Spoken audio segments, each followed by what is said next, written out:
দুদিনের জ্বর আর বুকে ব্যথা, তাতেই সবাইকে ছেড়ে পৃথিবী থেকে চলে গেল অষ্টম শ্রেণীর এক ছাত্র। রবিবার রাত 11টা নাগাদ হাবড়া হাসপাতালে অসুস্থ কিশোরকে নিয়ে আসে পরিবারের লোকজন। তারপরেই হাসপাতালে চিকিৎসা শুরু হয় তার, কিন্তু পরিবারের অভিযোগ ঠিকমতো চিকিৎসা হয়নি তার ফলস্বরূপ মৃত্যু হয়েছে। চিকিৎসার গাফিলতির অভিযোগ পরিবারের। মৃত্যুর আগে কিশোর নাকি তার মাকে বলেছিল, মা তোমরা আমায় নিয়ে চলো, ওরা আমায় দেখছে না। রবিবার রাত 11টায় ভর্তি করা হয় উত্তর 24 পরগনার হাবড়া হাসপাতালে। আর সোমবার মৃত্যু হয় ওই ছাত্রর। মৃত ছাত্রের নাম গোপাল কুণ্ডু, বাড়ি গোবরডাঙ্গা থানার প্রতাপনগর এলাকায়। ছাত্রের এইভাবে মৃত্যু মেনে নিতে পারছে না পরিবার ও এলাকার লোকজন। ঠিকঠাক চিকিৎসা পেলে হয়তো বাঁচানো যেত, এমনটাই বলছেন পরিবারের লোকজন।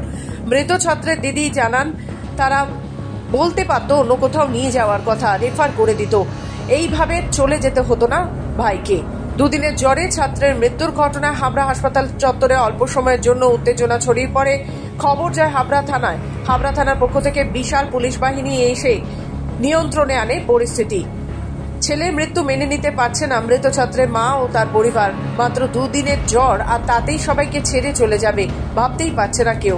সংবাদ মাধ্যমের সামনে হাসপাতাল কর্তৃপক্ষের কেউ কথা বলতে না চাইলেও হাসপাতাল সূত্রে জানা গেছে চিকিৎসার কোনো গাফিলতি হয়নি। সেফটি সেমিয়ার কারণেই মৃত্যু হয়েছে ছাত্রের। কালকে রাত 11টার সময় ভর্তি করেছে। বুকি ব্যথা, ছেলেটা 2-3 দিন জ্বর হয়েছে, জ্বরটা ছিল না, বুকি ব্যথা করছিল, বুকে ব্যথা করছে। তারপরে রাত্রি রবিবার তাও হসপিটালে নিয়ে আসি, এমার্জেন্সিতে ভর্তি করলো।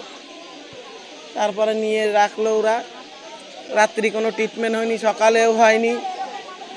ওই 11টার দিকে ডাক্তারবাবু দেখছে, দেখে বুক এসএসসি করতে দিয়েছে, এসএসসি করছে, করার পরে কোনো কিছুই করছে না। ওই এক সিলাইন দিয়ে, এক ইঞ্জেকশন দিয়ে রেখে দিয়েছে। আর ছেলে শুধু বুক যন্ত্রণায় বুকি আজ মারে ডাকতেছে, মা আমারে নিয়ে চলো, ওরা আমারে ওষুধ দিচ্ছে না, ওরা আমারে দেখছে না, তোমরা আমার এখান থেকে বাড়ি নিয়ে চলো, এইটুকু জানি আমি।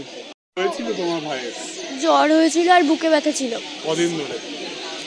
2 দিন আগে জ্বর ছিল, কালকে খুব বেশি হয়েছিল বলে হাসপাতালে নিয়ে এসেছিল। তারপরে সব হসপিটালে ভর্তি করেছিল। আজকে সকালবেলা রিপোর্ট করতে দিয়েছে, ওর বুকে ব্যথা কম ছিল না। ওইখানে সবাইকে বলেছে, তা ওরা কেউ গুরুত্ব দেয়নি। তারপরে যখন মা বারবার বলছিল, ওরা বলছে কি যে চিল্লামিল্লি করছে, আমরা কি করতে পারি, এই ওই সে।